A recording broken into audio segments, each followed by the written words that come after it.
Friends, शुरू करते हैं आज की हमारी कहानी वो सांवली लड़की भाग 2।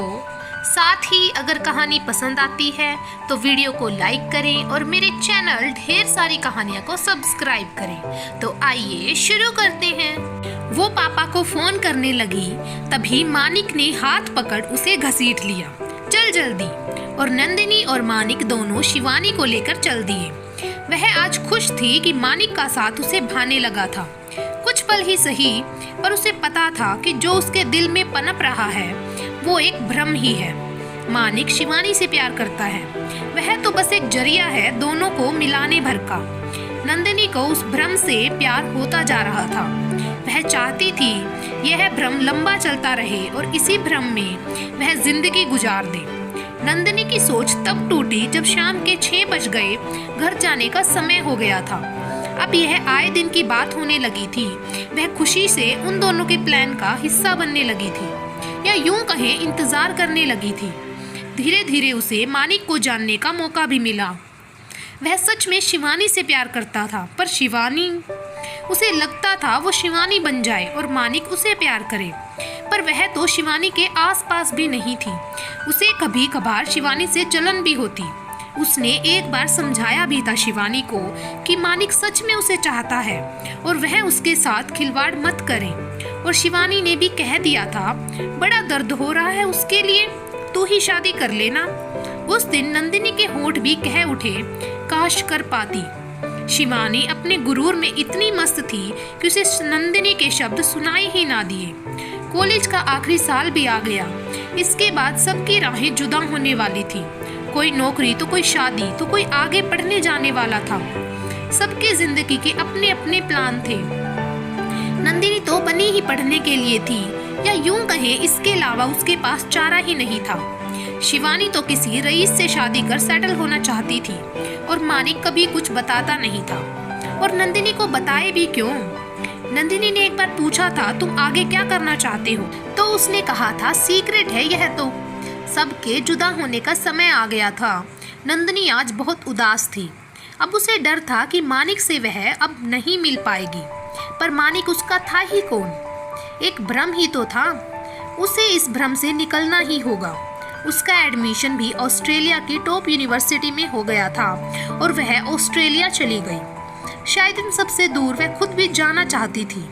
नंदिनी चली गई सबसे दूर। अपने पापा की परी आज उड़ चली। हसीन यादें तो थी नहीं उसके पास जिन्हें वह साथ ले जाती। कुछ पल मानिक, पापा और शिवानी के साथ के थे, उन्हें ही वह समेटे थी। पापा से पहली बार वह दूर जा रही थी। पूरी दुनिया में एक पापा ही थे जिसके लिए वह जीना चाहती थी, उनके सपनों को पूरा करना चाहती थी। उनके चेहरे को देख ही वह खुश रह पाती थी, वरना इस दुनिया ने तो कदम कदम पर उसे एहसास कराया था कि वह सुंदर नहीं है। इस दुनिया में आज भी देह की सुंदरता को प्राथमिकता दी जाती है। मन की सुंदरता तक पहुंचने का किसी ने प्रयास ही नहीं किया था। पापा की नंदू आज बहुत दूर पहुंच गई थी। उसे पापा के सपनों को पूरा करना था। इसके अलावा उसके पास अपना कोई सपना या अपना था ही नहीं। पापा का एक दिन फोन आया कि शिवानी की शादी शारदा ज्वेलर्स के बेटे से हो गई है। उसे कोई आश्चर्य ना हुआ। वह जानती थी कि शिवानी किसी रईस से ही शादी करेगी। पर मानिक, वह बहुत दुखी हुआ होगा। उसने मानिक को फोन करने की भी सोची, पर हाथों को रोक लिया। नहीं, जिस डगर जाना ही नहीं वहाँ की खबर क्या रखनी। 3 साल का वक्त गुजर चुका था। नंदिनी की मास्टर डिग्री पूरी हो चुकी थी और जॉब का 1 साल का अनुभव भी मिल गया था। पर अब मन नहीं लगता, पापा के बिना नहीं रह पा रही थी वह। पापा के बार बार आग्रह करने पर वह भारत लौट ही आई। सोचा यहीं आकर अपनी आईटी कंपनी खोलेगी। अच्छा खासा उसने 1 साल में कमा लिया था। भारत की जमीन पर आते ही उसे अपनेपन का एहसास होने लगा था। पापा की मुस्कान लौट आई। चिंटू मम्मी बहुत खुश थे। नंदिनी आज अपने ही घर मेहमान लग रही थी। सब उसकी पसंद का ख्याल रख रहे थे। राजमा चावल, गाजर का हलवा, कचौड़ी, आज सब उसकी ही पसंद का था। माँ और चिंटू सो गए तो पापा उसके पास आकर बैठ गए। नंदू, तू खुश तो है ना भारत आकर? पापा बोले। पता नहीं पापा, पर आपके पास आकर बहुत खुश हूँ। वह अपने पापा के सीने से लग गई। पापा उसके सर पर हाथ फेरने लगे और वह आज बरसों के बाद चैन से सो पाई। एक सप्ताह नंदिनी को आए हो गया था। शिवानी का पता नहीं चला, शायद उसका नंबर बदल गया था। नंदिनी अपनी कंपनी में ऐसी उलझी कि दिन रात का ठिकाना ना रहा।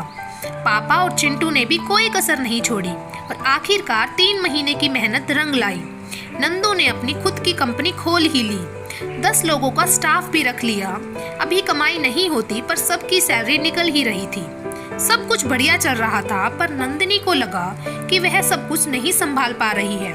उसे किसी अनुभवी इंसान की जरूरत है जिसकी पकड़ सभी कंपनियों पर हो। अभी भारत के बाजार से वह अनजान थी। उसे लगा कोई ऐसा हो जो उसे तजुर्बा दे सके। उसके पापा से बात की तो पापा ने कहा, सही कह रही हो, ऐसा कर एक ऐड डाल दे और किसी को सीईओ की पोस्ट के लिए हायर कर। नंदिनी को प्रस्ताव अच्छा लगा। अच्छी सैलरी देख बहुत सारे लोगों ने अपना इंटरेस्ट भी दिखाया, पर नंदिनी को किसी में वो बात नहीं दिखाई दी। फिर एक रिज्यूम पर उसकी आंखें ठहर गई।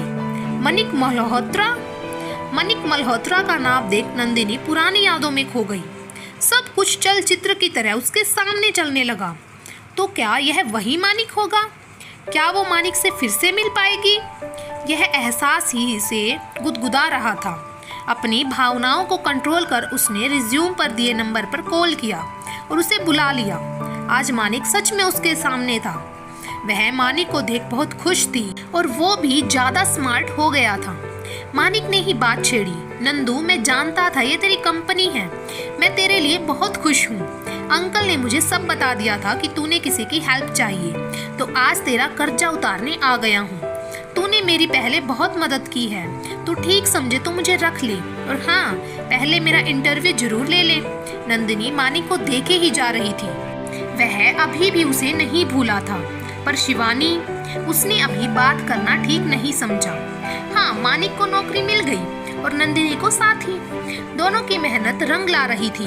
कंपनी का टर्नओवर बढ़ता जा रहा था, स्टाफ भी बढ़ाना पड़ा। मानिक नंदिनी की कंपनी को अपना ही समझ काम करता। दोनों की दोस्ती तो थी ही, पर अब पक्के दोस्त बन गए थे। नंदिनी अक्सर मानिक से पर्सनल होना चाहती, पर मानिक ने एक दूरी बना रखी थी। अब मानिक का घर पर भी आना जाना होने लगा। माँ के हाथ के परांठे और कचौड़ी मानिक को बहुत पसंद थी। पापा भी मानिक को बहुत पसंद करते थे। एक दिन पापा उसके सर पर हाथ रखकर बोले, बेटा, मानिक बहुत अच्छा लड़का है, कहो तो उसके माँ बाप से रिश्ते की बात चलाएं। नंदिनी के चेहरे पर एक अजीब सा भाव आया। पापा ने कहा, क्या हुआ बेटा? नंदिनी पापा को कैसे बताती?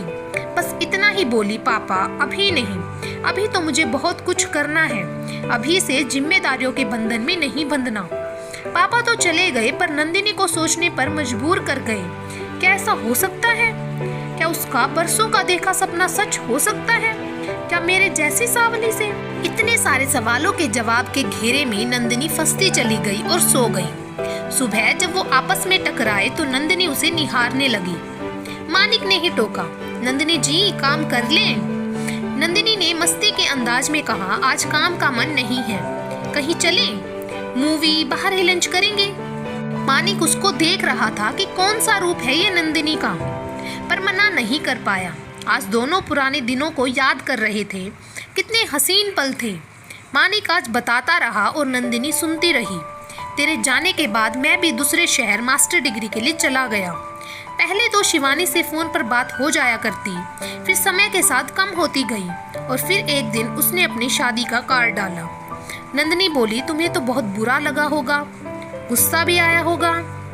हाँ, आया तो था, पर उसने कभी शादी का वादा किया ही नहीं था, और शायद मैं भी उसके रूप के आकर्षण से ही बंधा था। उससे फिर कभी बात हुई क्या? नंदिनी ने उसकी आंखों में झांककर पूछा। नहीं, कभी नहीं। मानिक शायद उन पलों को याद नहीं करना चाहता था। पर तो बता, तेरा क्या इरादा है? कौन आएगा जो मेरे नंदू को उड़ा ले जाएगा? नंदिनी उसकी आंखों में देखकर बोली, कोई आता ही नहीं। तो आगे क्या होगा दोस्तों? क्या नंदिनी और मानिक एक हो जाएंगे? क्या ये मानिक का कोई प्लान है? बाकी की कहानी आपको मिलेगी भाग नंबर 3 में। तो तब तक के लिए हमसे जुड़े रहें और ऐसे ही प्यार बनाए रखें। धन्यवाद।